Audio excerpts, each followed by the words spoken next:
Dans cette vidéo, nous nous intéressons au problème du consensus dans les systèmes distribués et nous étudions notamment le protocole Paxos. Je vais tout d'abord vous introduire la notion de consensus. Alors avant de parler de consensus, quelques mots sur le système considéré. On suppose que nous sommes dans un système distribué qui comprend un ensemble de n machines. Ces machines sont connues. Et pour faciliter la description du problème du consensus et du protocole Paxos, nous considérerons que ce nombre de machines ne varie pas au cours du temps. Ces machines, par ailleurs, communiquent à l'aide d'un réseau de communication. Nous ne faisons pas d'hypothèse sur la fiabilité de ce réseau dans ce cours.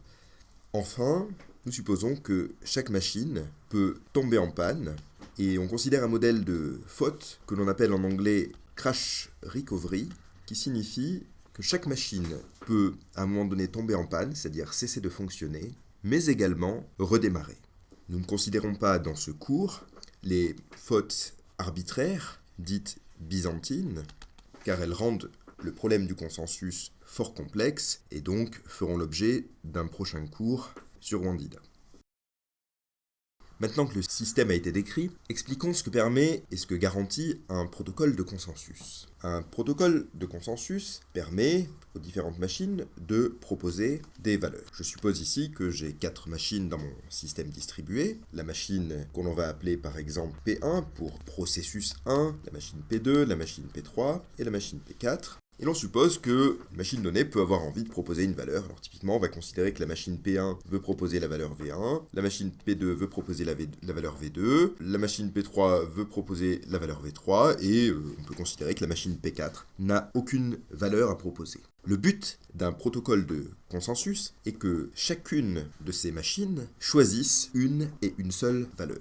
Afin d'empêcher des implantations triviales de protocoles de consensus, il est également imposé que la valeur choisie ait été proposée par l'une des machines. Donc dans le cadre de notre exemple, il faut choisir soit V1, soit V2, soit V3. On n'a pas le droit de choisir une autre valeur. Enfin, le protocole de consensus doit garantir qu'un processus n'apprend jamais qu'une valeur a été choisie si tel n'est pas effectivement le cas.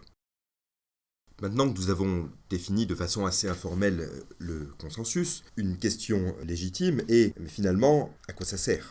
La réponse la plus facile à donner est que le consensus est une brique de base de ce que l'on appelle la réplication de machine à état. Je vais noter dans ce cours SMR pour State Machine Replication en anglais. Je vais vous expliquer en quelques mots ce qu'est un protocole de réplication de machine à état afin que vous compreniez l'usage qui est fait du consensus au sein de ces protocoles. La réplication de machine à état est une technique de tolérance aux fautes. L'idée de cette technique est la suivante. Quand on a un système critique, prenons par exemple le cas d'une base de données utilisée par un système de commerce électronique en ligne. On ne souhaite pas que le service s'interrompe dès lors que la machine hébergeant le système en question, à savoir la base de données dans notre cas, tombe en panne. Ce que l'on fait, c'est donc d'utiliser un protocole de réplication de machine à état qui va consister, au lieu de tourner un seul exemplaire de cette base de données, d'en exécuter plusieurs en parallèle. Sur ce dessin, j'ai représenté 3 réplicas. Ce que l'on souhaite garantir, c'est que ces différents réplicas soient dans un état cohérent. Ainsi, si l'un d'entre eux tombe en panne, par exemple le premier réplica, les 2 autres réplicas pourront continuer à servir les requêtes et mon service sera ce que l'on appelle hautement disponible. Alors finalement, quel est le lien entre consensus et réplication de machine à état ? Le lien est simple. Afin de garantir la cohérence de nos différents réplicas, les chercheurs ont remarqué qu'il suffit de fournir à chacun des réplicas les mêmes requêtes dans le même ordre. Le protocole de consensus va être utilisé pour choisir cet ordre. Plus précisément, si je reprends mes 3 bases de données, qui sont donc répliquées, celles-ci vont recevoir des requêtes de clients, donc par exemple client 1 ici, client 2 sur la deuxième base de données, et les bases de données vont utiliser un protocole de consensus qui va leur permettre de décider quelle est la première requête à exécuter, quelle est la deuxième requête à exécuter, quelle est la troisième requête à exécuter. Pour chaque requête, on fait ce que l'on appelle une instance de consensus. Dans la suite de ce cours, je vais vous expliquer comment Paxos permet de réaliser une instance de consensus. Tout d'abord, un mot sur Paxos. Paxos a été proposé dans les années 90 par Leslie Lamport. Paxos est un algorithme fondamental, l'un des plus utilisés dans les systèmes distribués. De nombreux systèmes que vous utilisez quotidiennement reposent sur l'utilisation de Paxos. Je pense aux infrastructures d'Amazon, de Google, de Microsoft, de Yahoo, etc. Paxos distingue 3 rôles distincts. On a d'une part des machines appelées proposers. J'en représente 4 sur ce dessin. Ces machines ont pour rôle de proposer des valeurs pour le consensus. Second rôle que Paxos définit est le rôle d'acceptors. Ces machines ont pour rôle de choisir une valeur proposée par les proposers. Enfin, Paxos définit le rôle de learners, qui sont des machines qui apprennent quelles valeurs ont été choisies et qui agissent sur ces valeurs. Une machine peut jouer l'un des 3 rôles, 2 des 3 rôles ou 3 des 3 rôles. Si je reviens à mon exemple de réplication de base de données, je peux très bien imaginer que la machine 1 joue les 3 rôles, la machine 2 joue les 3 rôles, etc.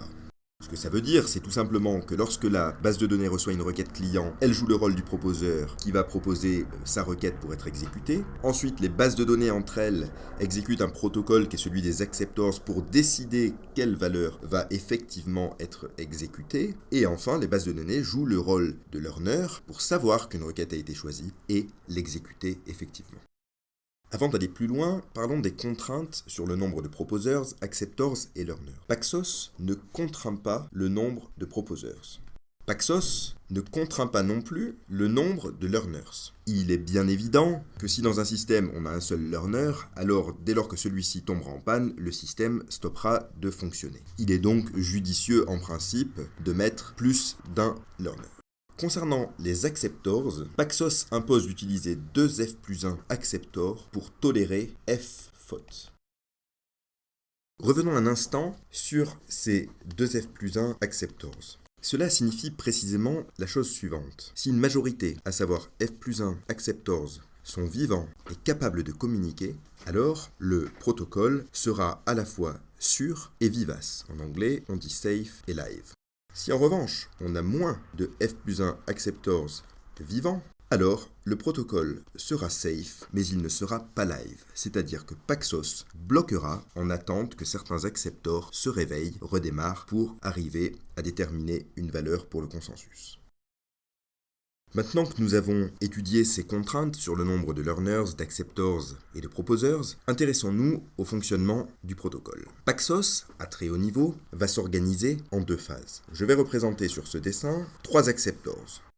3 acceptors permettent de tolérer une faute. Appelons ces acceptors A1, A2 et A3. Considérons par ailleurs que nous avons un proposeur dans le système et appelons ce proposeur P1.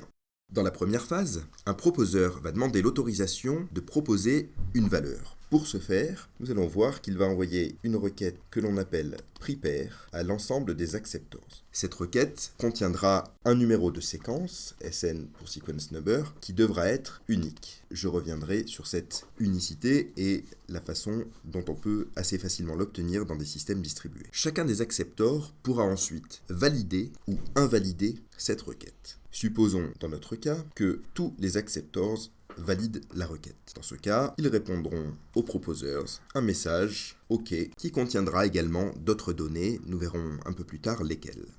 À l'issue de cette phase, si et seulement si le proposeur a reçu une majorité de OK, à savoir f plus 1 message OK, il va avoir le droit de proposer une valeur. Alors nous verrons tout à l'heure que la valeur peut être proposée par P1 n'est pas nécessairement la valeur de son choix. Pour proposer une valeur, P1 va envoyer un message accept qui contiendra le numéro de séquence utilisé dans la première phase de prepare et une valeur déterminée suivant un algorithme que je vous présenterai juste après. Paxos détermine ensuite des règles pour que chacun des acceptors décide soit d'accepter, soit de refuser la valeur, le couple séquence-valeur qui a été envoyé par le proposeur. Dès lors qu'une requête accept aura été acceptée par une majorité d'acceptors, la valeur qu'elle contient sera considérée comme choisie. Ce sera en d'autres mots celle qui aura gagné le consensus. Ce serait dans notre exemple, par exemple, le cas de la valeur V, étant donné que ce message accept a été accepté par f plus 1 acceptors qui forme donc une majorité. Rentrons maintenant dans les détails du protocole. Tout d'abord, afin de mieux le comprendre, intéressons-nous aux structures de données qui sont stockées par les différentes machines.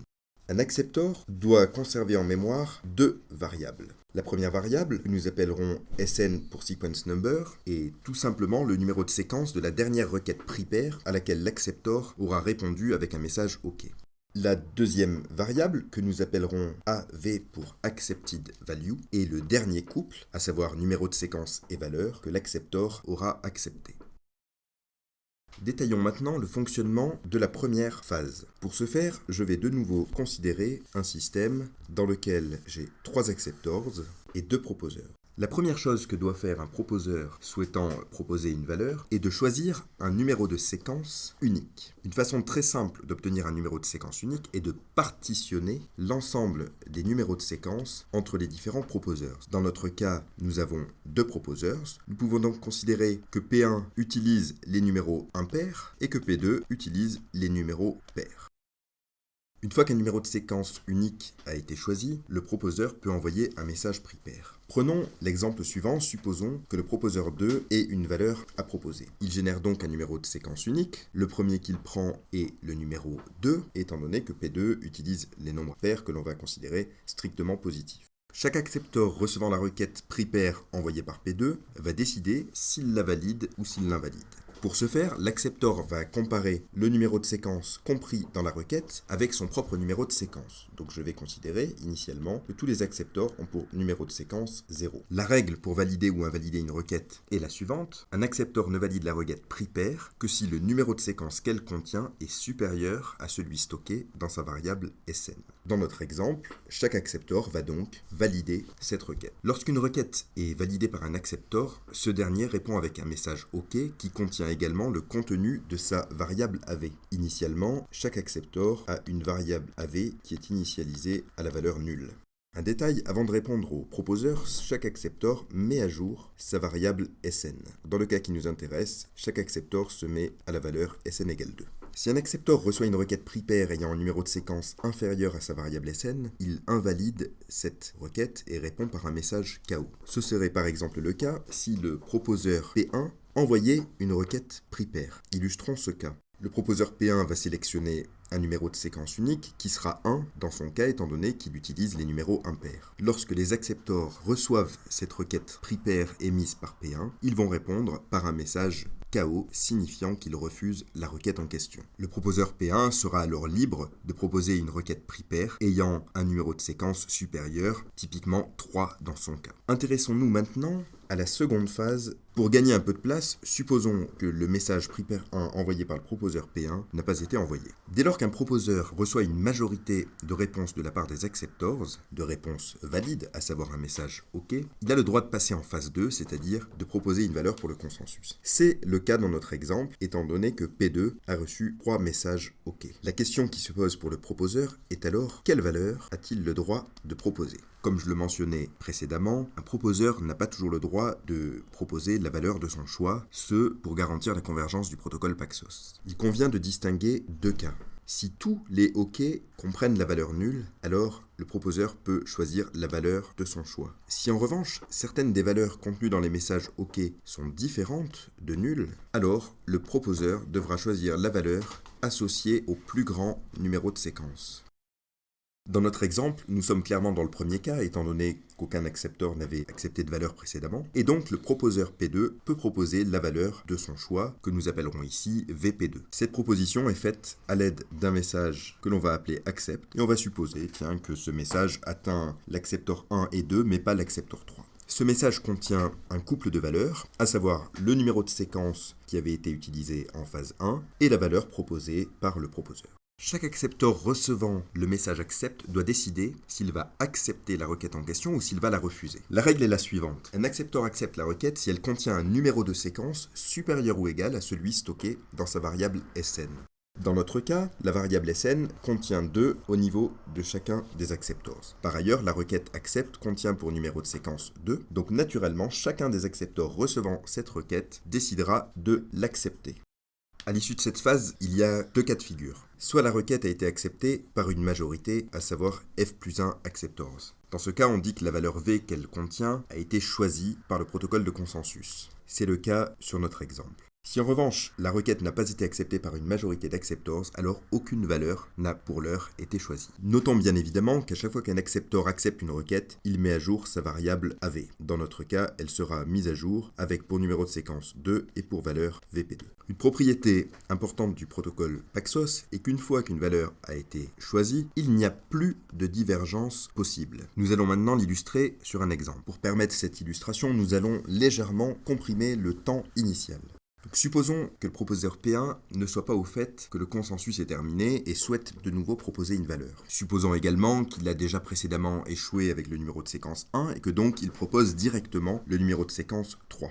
Chacun des acceptors va valider cette requête prepare étant donné que le numéro de séquence qu'elle contient, à savoir 3, est supérieur ou égal au numéro de séquence actuellement stocké, à savoir le numéro de séquence 2. Afin de notifier le proposeur, comme nous l'avons vu précédemment, chacun des acceptors va répondre avec un message OK contenant également la variable AV de chacun des acceptors. Dès lors que le proposeur P1 aura reçu une majorité de réponses OK, à savoir F plus 1 réponse OK, ce qui est notre cas dans cet exemple, il va pouvoir proposer une valeur.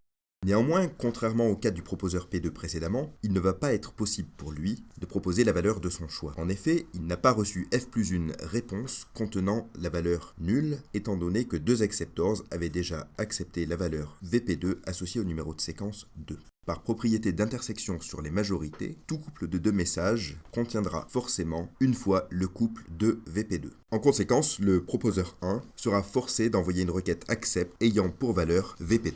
Cette requête sera naturellement acceptée par les différents acceptors étant donné qu'elle contient un numéro de séquence 3 qui est supérieur ou égal au numéro de séquence actuellement stocké par les acceptors. On voit donc que la conclusion du consensus est toujours la même, à savoir c'est la valeur VP2 qui est choisie. Bien évidemment, cette propriété de convergence de Paxos est également vérifiée si un ou plusieurs des acceptors tombent en panne. Pour ce faire, revenons un peu en arrière. Après que la requête accept avait été acceptée par deux des acceptors, à savoir A1 et A2. Ce que je vous ai dit à ce moment-là, c'est qu'elle avait été acceptée, le couple de VP2 avait été accepté par une majorité et que donc la valeur VP2 pouvait être considérée comme ayant été choisie. Supposons que cette majorité n'est qu'une existence, disons, éphémère et que donc, par exemple, l'accepteur A2 tombe en panne à ce moment-là. Ce que l'on va voir, c'est que quand bien même il n'y a plus qu'un représentant de la précédente majorité, la valeur VP2 peut toujours être considérée comme stable en quelque sorte, c'est-à-dire qu'elle demeure le résultat du consensus. Comme précédemment, le proposeur P1 souhaite proposer sa valeur puisqu'il ne sait pas que le consensus c'est fini. Il va donc envoyer un message prepare et comme précédemment, on considère que ce message prepare contient pour le numéro de séquence 3 étant donné qu'avec 1, il y a déjà eu un échec dans le passé. Ce numéro de séquence 3 étant supérieur à la valeur SN stockée au niveau de A1 et A3, ces deux-ci valideront naturellement la requête en mettant à jour leur numéro de séquence. Bien évidemment, il est évident que l'accepteur A2 étant tombé en panne, il ne va pas traiter la requête. Les deux accepteurs encore valides vont répondre à l'aide d'un message OK, message qui contiendra également la valeur AV stockée localement, à savoir 2 VP2 au niveau de A1, mais la valeur nulle au niveau de A3. Si vous êtes attentif, vous aurez noté que je me suis trompé et que les messages OK ne sont pas émis à destination du proposeur 2, mais bien du proposeur 1. Comme précédemment, dès lors que P1 reçoit F plus 1 message contenant OK, il est en mesure d'effectuer la phase 2 de Paxos et choisit pour valeur la valeur associée au plus grand numéro de séquence, donc ici VP2 qui est associé au numéro de séquence 2. Il va donc pouvoir envoyer un message accept à chacun des acceptors, message ayant pour numéro de séquence 3 et pour valeur VP2. Comme précédemment également, A1 et A3 vont accepter cette requête, étant donné qu'elle contient un numéro de séquence 3 qui est supérieur ou égal à leur OK. On voit donc encore une fois que VP2 est bien la valeur choisie. Le fait qu'elle ait été à un moment donné choisie par une majorité fait qu'elle sera stable et qu'elle sera toujours choisie par les majorités suivantes. Il est maintenant temps d'aborder un problème intéressant. Que se passe-t-il si l'accepteur 2, qui était tombé en panne à cet endroit-là, se réveille par exemple à cet endroit-là ? Il est primordial pour que le protocole Paxos s'exécute correctement, sa valeur SN et sa valeur AV soient à la valeur qui était les leurs avant la panne, à savoir SN égale 2 et AV égale 2 VP2. Il est aisé de garantir que ce sera le cas au redémarrage en stockant ces valeurs sur disque, c'est-à-dire sur stockage persistant, et en s'assurant que ces valeurs sont toujours bien stockées sur le disque avant que les réponses soient envoyées aux proposeurs. Les auditeurs très attentifs auront remarqué que je n'ai pas parlé de learner depuis le début du protocole. Alors, ces learners finalement, que font-ils ? Eh bien, on va supposer qu'on en a deux dans notre système. Et vu que je manque un peu de place, je vais les représenter ici. Je vais les appeler L1 et L2.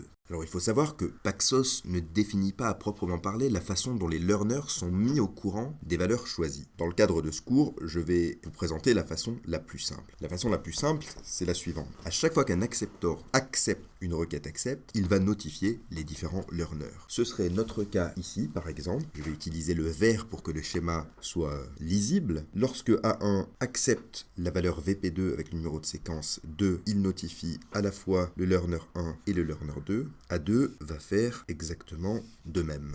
Dès lors qu'un learner aura reçu F plus une notification pour le même couple de VP2, il pourra considérer que la valeur VP2 est stable et donc il pourra agir. Typiquement, dans le cas d'une base de données, à cet endroit-là, il pourra exécuter la requête comprise dans VP2. Pour être complet, A1 et A3 vont également notifier les deux learners dès lors qu'ils auront fait le deuxième accept. Les learners qui ont une mémoire vont se rendre compte qu'il s'agit toujours de la même instance de consensus et donc ignoreront la valeur VP2 à cet endroit. Pour finir, une petite remarque sur la vivacité ou encore une fois liveness en anglais. Le protocole que j'ai décrit jusqu'à présent est bien sûr correct. Néanmoins, on peut se heurter de temps en temps à des problèmes de live lock. Je m'explique. Supposons que l'on ait toujours 3 acceptors et 2 proposers. Supposons que P1 commence par faire une requête prepare qui contienne le numéro de séquence 1. Cette requête sera évidemment validée par chacun des acceptors qui mettra sa valeur SN à 1 et qui répondra un OK au proposer. C'est l'instant idéal pour que P1 puisse envoyer une requête accept et faire en sorte que le consensus aboutisse. Néanmoins, si par manque de chance, avant que P1 envoie cette requête accept, P2 envoie lui-même une requête prepare, avec pour numéro de séquence 2. Alors les acceptors, qui sont tous de bons petits soldats, vont valider cette requête étant donné que son numéro de séquence est supérieur ou égal à celui qu'elle stocke, et vont répondre au proposeur avec un message OK. On comprend bien sûr que ce message prepare avec un numéro de séquence 2 envoyé par le proposeur 2 empêche le proposeur 1 de finir son consensus avec le numéro de séquence 1 et va le forcer à passer au numéro 3. Si une fois qu'il a fait le numéro 3, le proposeur 2 propose 4, ça empêchera 3 de finir, et puis on passera à 5, et à 6, à 7, etc. Donc ce que l'on voit, c'est que quand on a un nombre de proposeurs qui est supérieur strictement à 1, on peut se trouver dans un live lock. En fait, chaque proposeur essayant de tirer la couverture à lui et empêchant l'autre proposeur de faire aboutir le consensus. Alors face à cela, que fait-on ? Eh bien on essaie de garantir autant que possible qu'il n'y aura qu'un proposeur dans le système. C'est quelque chose qui est très facile quand le réseau est synchrone. C'est quelque chose qui est en revanche difficile, même impossible, quand le réseau est asynchrone. La conclusion que l'on peut en tirer est que Paxos sera safe et live quand le réseau sera synchrone, et puis qu'on sera dans les hypothèses de faute considérées, et sera uniquement safe quand le réseau sera asynchrone, c'est-à-dire qu'on aura potentiellement des problèmes de liveness si l'on a plusieurs proposeurs qui tirent la couverture à eux, ou si un proposeur donné n'est pas capable d'obtenir des réponses d'une majorité d'acceptors.